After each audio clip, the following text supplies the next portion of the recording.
वस्सलातु वस्सलामु अला नबिय्यिहि व रसूलिहि हादिय्यन व मुबश्शिरन व नज़ीरा व अला आलिहि त्तय्यिबीन अत्ताहिरीन अजमईन कसीरन कसीरा।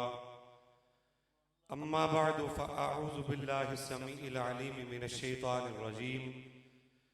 बिस्मिल्लाहिर रहमानिर रहीम।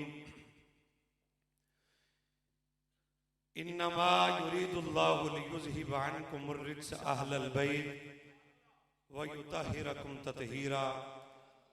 आमन्तु बिल्लाहि सदक़ल्लाहु मौलानल अज़ीम। इन्नल्लाहा व मलाइकतहु युसल्लूना अलन नबी या अय्युहल्लज़ीना आमनू सल्लु अलैहि व सल्लिमू तस्लीमा। मोहब्बत से आवाज़ बुलंद पढ़िए, अस्सलातु वस्सलामु अलैका या सय्यदी या रसूलल्लाह।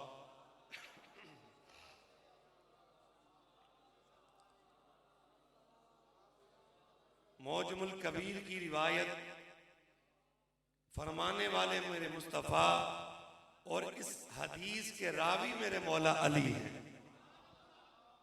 मेरे मौला अली अलैहिस्सलाम आप फरमाते कि मदीने के सुल्तान ने फरमाया कि ए अली, जमाने वालों को बता दो कि कुल्लु दुआइन महजूबुन, हर दुआ पर्दे में रहती है, हत्ता युसल्ली अलैह, यहां तक के मेरे नबी फरमाते हत्ता युसल्ली अला मुहम्मदिन वाला आले मोहम्मद, यहां तक कि आले मोहम्मद और मेरे नबी फरमाते मुझ पे दुरूद ना पढ़ा जाए। तो जब तक आले नबी और मेरे नबी पे दुरूद ना पढ़ा जाए कोई दुआ मकबूल नहीं है। तो दुआओं की कबूलियत का जो सबसे बड़ा जरिया है वो दुरूद पाक है। तो जरा बुलंद आवाज से पढ़े, सल्लल्लाहु अलैहि।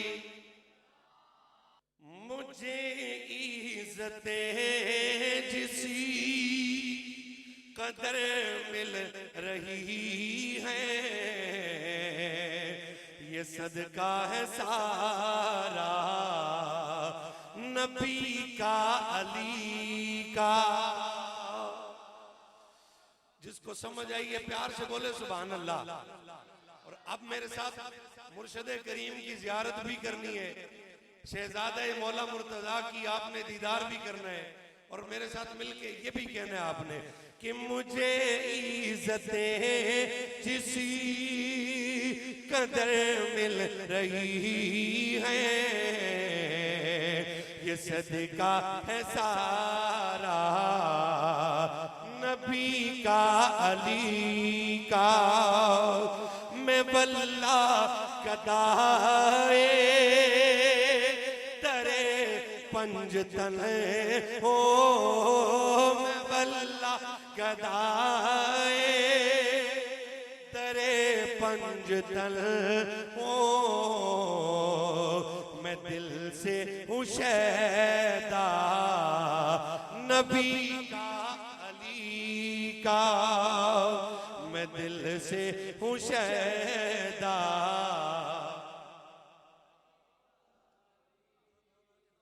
मेरे नबी पाक सल्लल्लाहु ताला अलैहि वसल्लम, मेरे नबी की सही हदीस मेरे नबी फरमाते हैं ज़य्यिनू मजालिसकुम बिज़िक्रि अली इब्न अबी तालिब। यार प्यार से बोलो सुभान अल्लाह। मेरे नबी फरमाते हैं ओए अपनी मजलिसों को ओ मेरे वीर मेरी जान, मेरे नबी फरमाते हैं मेरे वीर अली इब्न अबी तालिब के जिक्र से अपनी मजलिसों को जीनत बख्शा करो। तो चूंकि अल्हम्दुलिल्लाह हम अहले सुन्नत व जमात है और ये अहले सुन्नत सदात का स्टेज है, तो इसीलिए हम झूम झूम के नबी पाक की अहले बैत का जिक्र और मौला मुर्तजा का जिक्र कर रहे हैं और यही कह रहे हैं कि मुझे इज्जतें जिसी कदर मिल रही है, ये सदका है सारा, हाँ ये सदका है सारा। और अली मौला हर दम मुश्किल कुशा है और मेरे आका नबी मेरे सोने हाजत रवा है, हाजत रवा है। और तुझे मुश्किलों से ये देंगे रिहाई, तुझे मुश्किलों से ये देंगे रिहाई। किया कर वजीफा नबी का अली का, किया कर वजीफा, किया कर वजीफा। मुस्नदे अहमद के अंदर इमाम अहमद बिन हंबल इस रिवायत को लेके आए। मुस्नदे अहमद बिन हंबल के अंदर ये रिवायत मौजूद है। उसके अलावा इमाम इब्ने हजर मक्की ने आपने सवाइकुल मुरका में जिक्र किया। उसके अलावा सुनन कुबरा निसाई में मौजूद, प्यार से यार सुभान अल्लाह, सुनन कुबरा निसाई में मौजूद, सवाइकुल मुरका में मौजूद है। उसके अलावा सुनन कुबरा बेकी में मौजूद, उसके अलावा इब्ने असाकिर में मौजूद।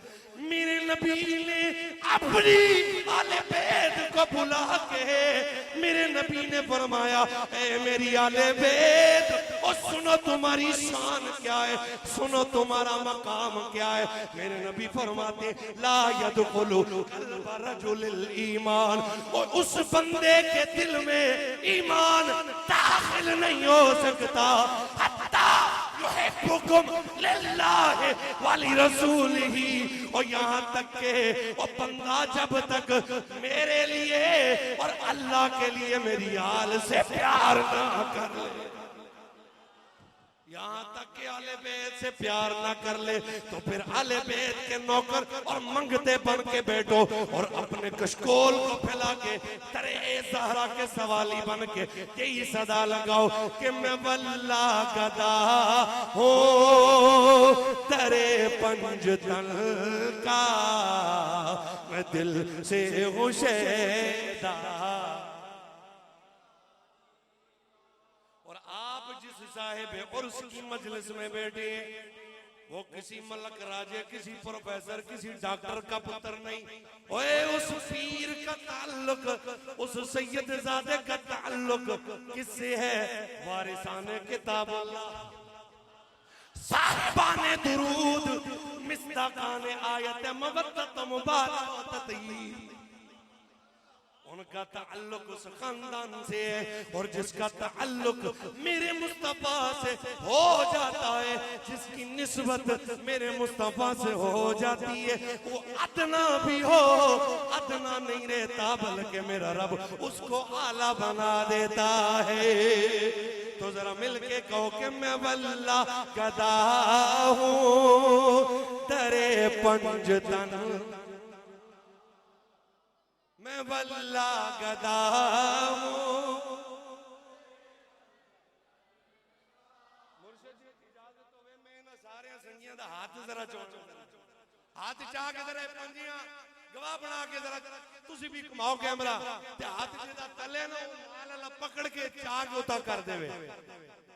और अल्हम्दुलिल्लाह शेख अपना हुजूर सैयदना ख्वाजा मुईनुद्दीन चिश्ती अजमेरी रहमतुल्लाह ताला अलैह, आपकी सवाने उम्री में लिखा ये कि आपकी बारगाह में जब कोई मुरीद होने आता तो आप उसको तस्बीह देते।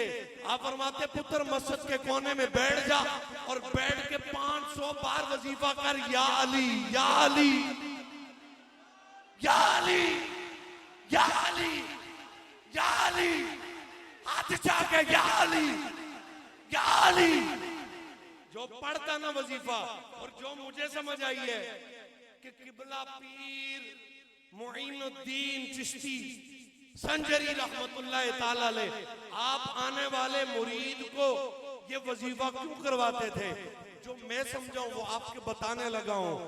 हजरत ख्वाजा मुईनुद्दीन चिश्ती अजमेरी अपनी बारगाह में मुरीद करने करने से पहले बंदे को कामिल मोमिन बनाते थे, और जब बंदा अली अली करता है ना, अली अली करने से दिलों का निफाक दूर हो जाता है।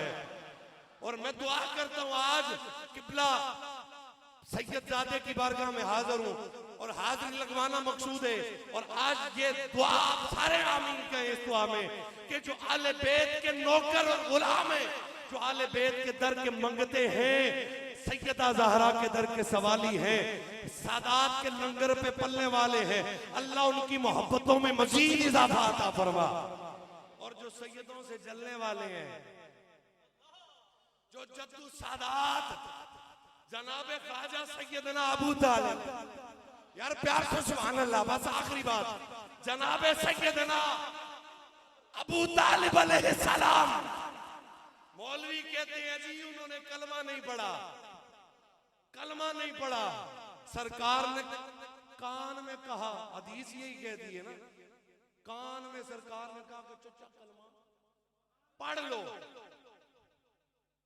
जनाबे अबू तालिब ने कान में जवाब दिया कि मैं अगर कलमा पढ़ूंगा तो ये मुशरिक समझेंगे पता नहीं मौत के डर से कलमा पढ़ रहे हैं। अब बताओ मुझे, कान में बात कब कही जाती है और क्यों कही जाती है? कान में बंदा बात करता ही इसलिए है कि दूसरा ना सुने, दूसरा ना सुने। जब दूसरे ने सुन लिया तो वो कान में बात, वो प्राइवेसी खत्म। मेरे नबी पाक सल्लल्लाहु ताला अलैहि वसल्लम, मेरे आका के मुहिब भी, मेरे नबी के महबूब भी, जनाब अबू तालिब मेरे नबी के आशिक, मेरे नबी के माशूक भी। जनाबे सरकार अबू तालिब अलैहिस्सलाम आपकी औलाद और आपकी खानवादे के ये चमकते दमकते चेहरे आपके सामने बैठे हैं। इनकी जियारत अपना मुकद्दर समझिए और इनकी जियारत अपने लिए जरिया आखिरत समझिए। मेरे नबी पाक सल्लल्लाहु ताला अलैहि वसल्लम के गुलामों, कुरान में रब फरमाता मा वद्दअका रब्बुका व मा क़ला, ऐ मेरे हबीब ना मैं तुझे छोड़ूंगा और जो उलमाए पीर जी वद्दअका जिस बाब से उस बाब का ताल्लुक जुज़ियात तक जाता है, उस बाब का असर जुज़ियात तक जाता है। मतलब ये बनता है मा वद्दअका रब्बुका व मा क़ला, ऐ मेरे हबीब ना मैं तुझे छोड़ूंगा, ना जो तेरे साथ जुड़ जाएगा ना मैं उसे छोड़ूंगा, ना मैं तुझे छोड़ूंगा, ना मैं तेरे से हवा को छोड़ूंगा, ना तेरी आल को छोड़ूंगा, ना तेरे चचाओं को छोड़ूंगा। तो जनाबे आका हुजूर सल्लल्लाहु ताला अलैहि वसल्लम के गुलामों, बस आले बैत अतहार की बारगाह में हाजिरी का मकसद फकत ये होना चाहिए कि सैयदा ज़हरा राजी हो जाएं। और इमाम शौरानी रहमतुल्लाह ताला अलैह इतना बड़ा इमाम है, इतना बड़ा फकीह और मुहद्दिस है कि जिस मैदान में भी देखो मुनाजरा हो इमाम शौरानी नजर आता है, इल्मुल कलाम हो इमाम शौरानी नजर आता है, फलसफा हो इमाम शौरानी नजर आता है, मंतिक सर्फ नहव हो इमाम शौरानी। उस मैदान में, हदीस के मैदान में, उसूल हदीस के मैदान में, हर मैदान में इमाम शौरानी खड़ा नजर आता है। इमाम शौरानी से बस ये बात मुकम्मल करके मेरी गुफ्तगू भी मुकम्मल है। इमाम शौरानी से किसी ने पूछा कि रब तक पहुंचने का सबसे शार्ट जरिया क्या है? सबसे शार्ट जरिया रब तक पहुंचने का इमाम शौरानी फरमाते हैं रब तक जो बंदा पहुंचना चाहता है उसे चाहिए कि मदीने वाले से प्यार कर ले। बिल्कुल शॉर्ट तरीका। अब इमाम शौरानी ने यहाँ बात खत्म नहीं की बल्कि पूछने वाला आगे बढ़ गया, कहने लगा सरकार आगे बताइए कि जो मदीने वाले को राजी कर ले वो डायरेक्ट रब तक पहुंचता है। अब बताइए कि सरकार को किस तरह राजी किया जाए। इमाम शौरानी फरमाते हैं जो नबी पाक तक बिल्कुल शॉर्ट तरीके से पहुंचना चाहता है ना, वो मेरी अपना नबी पाक की शहजादी सैयदा तैयबा ताहिरा आबिदा जाहिदा, इमाम शौरानी फरमाते हैं सैयदा की दहलीज पे झुक जाए, मेरे नबी की बारगाह में बिल्कुल छाड़ तरीके से पहुंच जाएगा। इमाम शुरानी बताओ सैयदा ज़हरा तक रसाई किस तरह मुमकिन है, छाड़ जरिया क्या है? तो इमाम शुरानी फरमाते हैं अगर सैयदा ज़हरा तक पहुंचना हो, दहलीज़ सैयदा तक पहुंचना हो, तो उसका छाड़ तरीका यह है कि सैयदा ज़हरा की औलाद सैयदजादों से प्यार किया है। बस आखिरी सदा मेरे साथ मिलके कहनी है कि नो करे पंज तन दा, नो करे पंज तन दा, मंगता मैं आलदा, नो करे जो सैयदा दे लंगर ते पलदा जरा तिल ला के आके मेरे नाल नो करे पंज तन दा, नो करे मंगता मैं आलदा, मंगता मैं आलदा, खादिम अली वली ते, खादिम अली वली ते, ज़हरा